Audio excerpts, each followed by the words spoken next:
Good morning, everyone. I hope you all are doing wonderful. Welcome back to our English class. Well, what are we going to learn today? Yes, we are going to learn grammar. And there is one interesting topic that is figures of speech. Now, students, your question will be why to learn this topic? Is it so important? Yes, it is important. Well, I'm very sure that many of you uh, are very fond of writing something creative in English. It could be a short story or a wonderful poem as well. Now, are you interested to give some kind of expressions in your stories or poems? Or are you interested to make it more interesting and give a musical feel to your creative writing? Yes, I'm very sure we all are interested. So, how can we do that? Yes, so here we go. So, this is figures of speech. Now, what is figures of speech? So, as I said, figures of speech is nothing but it is a speech wherein a word or phrase is been used for making the language more creative, more interesting, and more expressive. Now, there are many types of figures of speech. So, let us see what are those. Now, as I said, there are many types of figures of speech. So, students, for your class, we are going to do only 10 of those. Right now, for this class, we will be doing 5 figures of speech. And for the next class, we will be continuing with the more 5 of them. So, in all, we are going to continue with 10 figures of speech. Students, I would request you all to please take a pen and a book and make a note when I'm explaining because each and every figures of speech has a different meaning and different examples, and it's very easy to understand only if you come across the rules and the various examples. So please, I'm going to hold the line for you. Take a pen and a book, and then we will start with the figures of speech. Yes, students. So we will just start with all the figures of speech. Well, there are 5 figures of speech which we are going to do in this class. It's personification, alliteration, simile, metaphor, repetition. I repeat all the 5 of them: personification, alliteration, simile, metaphor, and repetition. So, children, we will start with our first topic, that is personification. All right. Now, what do you mean by personification? Now, if you look at this particular figures of speech, so what is the base of this particular word? The base is person. Yes. What is the base, children? Person. So, what it could be? All right. Now, giving human attributes to inanimate object. That means, for any non-human things like non-living things, if I give any kind of a human quality, then that is called as personification. Now, I have given you a few examples for you to understand. Let us see. Okay, the flower danced in the wind. All right, the flower danced in the wind. Now look at this particular flower. It's dancing. But generally who dance? Yes, we human dance, right? So this is the act which is done by the human, right? Yes. Now time flies and waits for no one. So I have shown a particular alarm over here. Have you seen, the alarm clock flying ever? No, not at all. But this is just an imagination. So, why are we doing all this? The reason is when we do all these things or create this kind of sentences, it creates a strong picture in the reader's mind. That means in our mind. Now, let me give you a few more examples. If I say the sun smiles at us, okay, the sun smiles at us. Now, students, we all know that sun doesn't smile at us. The reason is sun is not a human being, right? Okay. Now, one more example. The fire swallowed the forest. The fire swallowed the forest. Now, it's really difficult to actually, go through this particular sentence because we have never seen a fire swallowing the forest. Swallowing can be done only by the human beings. Yes. And also animals. Right. Now, if I say the wind sang through the meadows, the wind sang through the meadows. So the wind is actually making a pretty noise like singing and passing through the meadows. Of course, the singing can be done again by the humans. So, I am very sure now you must have understood what is the meaning of personification. Yes, students. So, personification means giving a human like qualities to non human things. So, these are the examples that I have given. So, yes, I want you to make your own one or two sentence, which is very, simple way you can make. Like for example, if I say, um, my pen is running fast. Okay, my pen is running fast. So yes, because the pen is in your hand and your pen can't actually run fast. The reason is pen is not a human being. Yes. So, all right, I'm very sure that you have understood the meaning of personification. Now you are going to tell me, children, that what is this and is it a personification? Yes or no? Come on, let's start. The clock screams in my ear. The clock screams in my ear. Yes, it's a personification. Why? What is the reason? Absolutely right, because we have given the clock a human quality. The clock is screaming, but we know that clock can't scream. Yes. So because of this, what is happening is it has made our imagination very strong. Yes. Now the next statement. The gray sweater is my friend. The gray sweater is my friend. So, yes, again, this is a personification.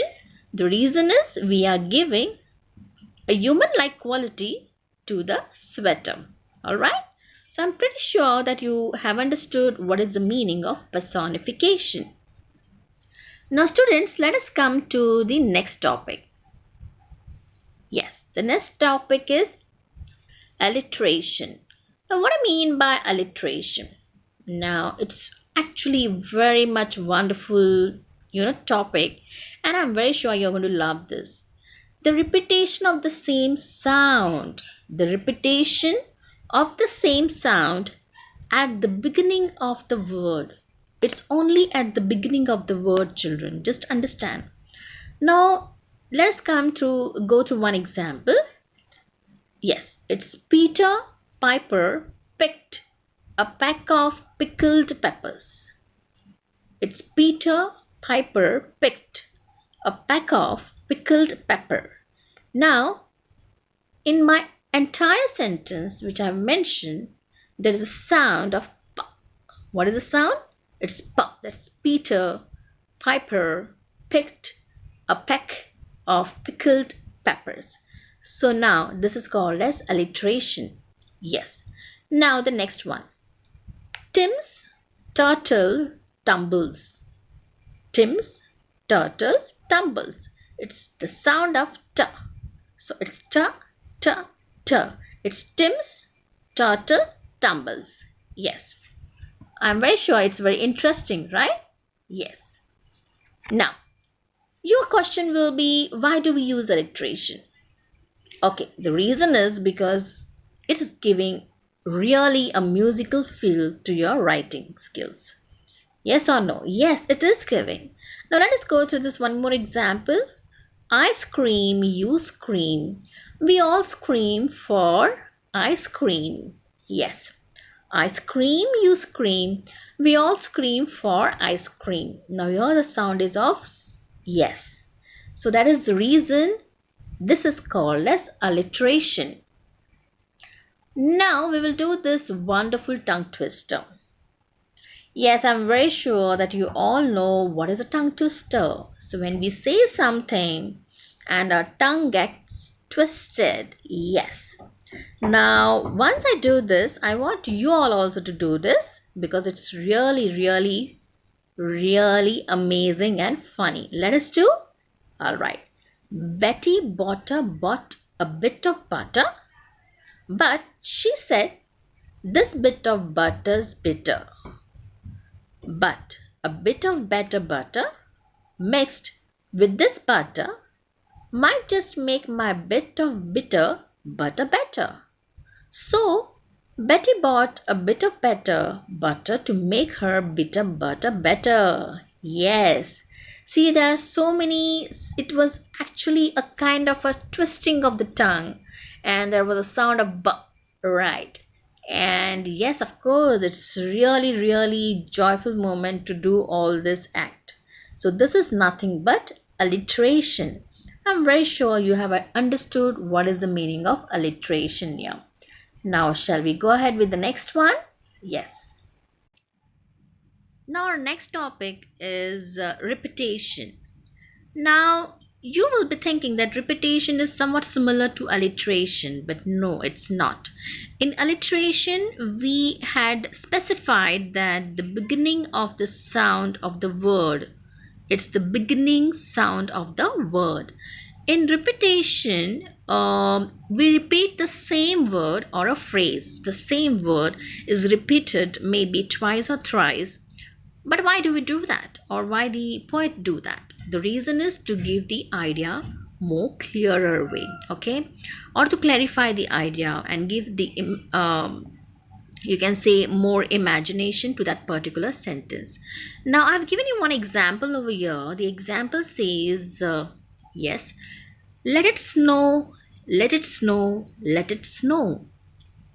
Okay, now which is the word which is repeated over here? It's snow, snow, snow. Yes, and that's the reason it is called as repetition. Now let us come to the next slide.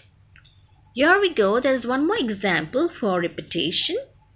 The president said, "Work, work, and work are the keys to success." I repeat, the president said, "Work, work, and work are the keys to success." Now, students, why this is a repetition? Yes, the reason is over here, work, work, and work, this particular word is been repeated 3 times. So, yes, this is the difference between alliteration and repetition. So, I'm very sure that you are actually clear with both these terms. Now, the next one. Simile. Yes, this is my all-time favorite. Yes. Now, what do you mean by simile? Simile means when we compare two different things by saying one thing is like the other. Now, when I'm comparing something one to another, but while doing this, I'm using words like or as. Okay? Only 2 words, like or as. Now let us go through a few examples. Now look at this particular picture. Okay, now there is a boy and there is a car.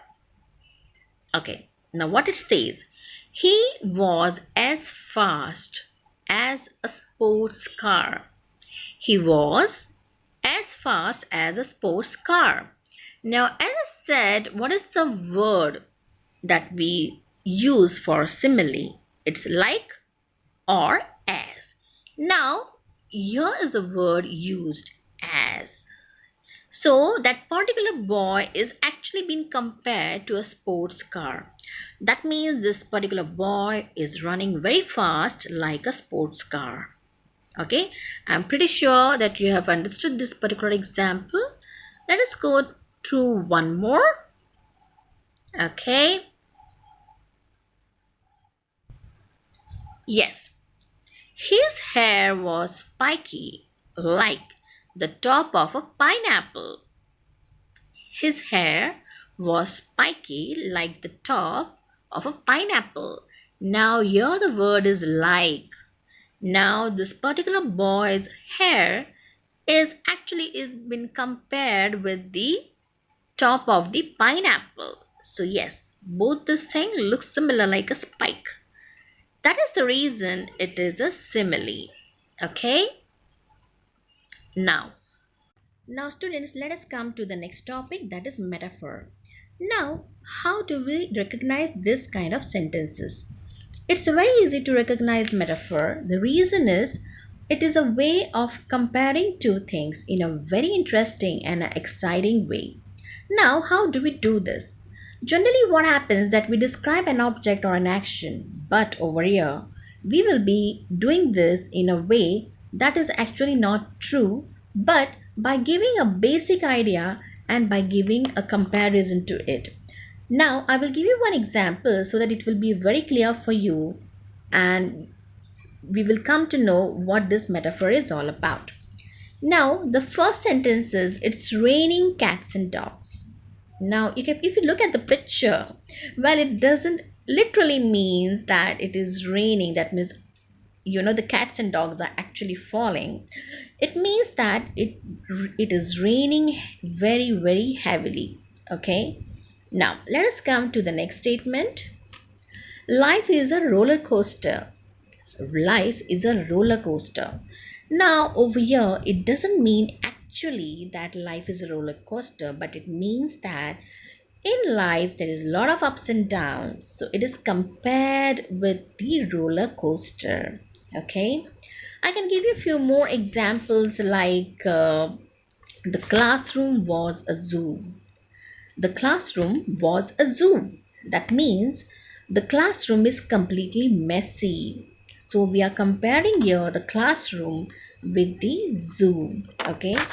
One more example could be the stars are sparkling diamonds.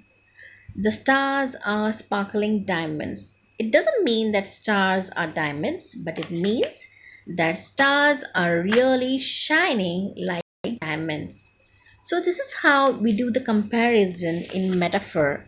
Now, students, it's very, very important to make a note that whenever we come across the statement or the sentences of metaphor, we do not use like and as words in it, because the reason is when we're doing comparison of two things, like and as is generally supposed to be used, but here we do not use it. So it is completely different from simile. So please do not get confused between simile and metaphor. Okay, now let us go through. So now students, as we have already covered the 5 topics of figures of speech, now we will do a quick revision of whatever we have done. Now let us start with the first sentence. You were as brave as a lion. That means you is compared to the braveness of the lion. While doing this, we have used the word as over here, right? So yes, it is nothing but simile. All right. Now the second one. The angry clouds marched across the sky. The angry clouds marched across the sky. Have you ever seen clouds getting angry? No, it's basically humans. So we are giving a human quality to this cloud. So when we are doing this, yes, it is known as personification. Correct. Now let us come to the third sentence. Black bug bit a big black bear. Now let us come to the sounds over here. In every word there is a sound of burr. Right. Now whenever we come across this kind of sounds, yes, what it is called as alliteration. That's right. Now students, let us come to the next slide. Yeah, the next one is we live in an uncertain world, the inner world, the world of the mind. I repeat, we live in an uncertain world, the inner world, the world of the mind. Now, here we have used the word world almost 4 times, right? So while doing this, we are calling this figures of speech as repetition. That's right. Now let us come to the next one. You are my sunshine. You are my sunshine.